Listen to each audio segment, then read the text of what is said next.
ஆமா, இத விட்டா அவன் கடையில வேற துணியே இல்லையா? ஏயா சிங்கப்பூர் துணி இல்ல? அம்மா இது இந்தியா. சிங்கப்பூர் துணி வேணும்னா சிங்கப்பூர் தான் நீங்க போகணும். இதுல ஏதாவது பிடிச்சிருந்தா வாங்குங்க. மிஸ்டர், இருந்தா இருக்குன்னு சொல்லுங்க, இல்லன்னா இல்லன்னு சொல்லுங்க. நான் நினைச்ச சிங்கப்பூர் என்ன இந்த உலகம் பூரா தேடி துணி வாங்க முடியும். உலகத்தையே வாங்குங்க. கடலையே கவுத்துட்ட மாதிரி இருக்கிற துணி எல்லாம் எடுத்து போட்டாச்சு. இப்போ வந்து சிங்கப்பூர் துணி கேக்குறீங்க. மிஸ்டர், அவசரப்பட்டு இப்படி பேசாதீங்க. வர்ற கஸ்டமர்ஸ் கிட்ட எரிஞ்சு விழுந்தா உங்க வியாபாரம் தான் பாதிக்கும். பாருங்கம்மா, இவ்வளவு துணியை பார்த்த பிறகு சிங்கப்பூர் துணியை கேக்குறாங்க. அதை முதலே கேட்டிருக்கலாம்ல. சரி சரி விடுங்க. மேடம், உங்களுக்கு என்ன மாதிரி சேலை வேணும்? தை வெள்ளிக்கிழமை வருது இல்ல, அதுக்கா புடவை எடுக்க வந்தேன். அப்படியா?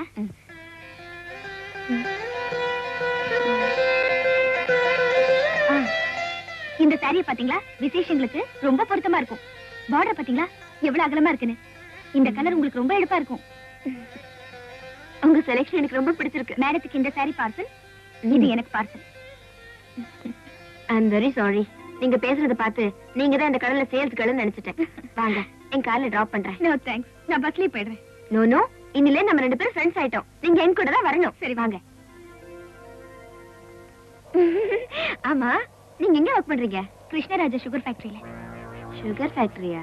ஆமா, PA to managing director. Managing டைரக்டர்னா ராஜா தானே? ஆமாங்க. அவர் உங்களுக்கு தெரியுமா? ஒரு ஃபங்க்ஷன்ல பாத்திருக்கேன். ஆமா, அவர் எப்படிப்பட்டவரு? Nice gentleman. அவரை பத்தி இன்னைக்கெல்லாம் புகழ்ந்து பேசலாம். என்ன மாதிரி அனாதைக்கு அவர் ஒரு வழிகாட்டி. சுருக்கமா சொல்ல போனா என்ன பொறுத்த வரைக்கும் அவர் ஒரு தெய்வம். தெய்வம்னு சொல்ற அளவுக்கு அப்படி என்ன பண்ணிட்டாரு உங்களுக்கு? ஒரு பொண்ணுக்கு என்னென்ன தேவையோ அத்தனை உருவாக்கி கொடுத்து எங்க குடும்பத்துக்கே வேலையா இருக்காரு. காலேஜ்ல எங்களுக்குள்ள ஏற்பட்ட சிநேகிதம் தான் எனக்கு இங்க வேலை கிடைக்கவே முக்கிய காரணம்.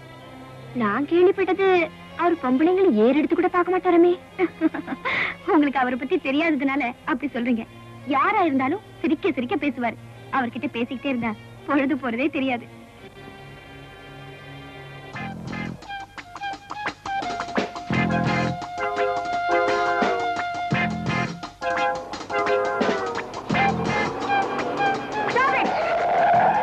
என்னாச்சு மேடம்? Shut up.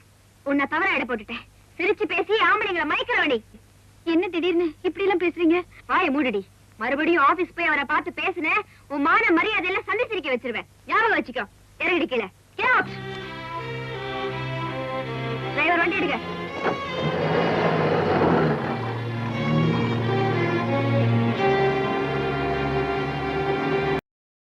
இன்னும் பல வீடியோக்களை காண சன் லைஃப் சேனலை சப்ஸ்கிரைப் பண்ணுங்க.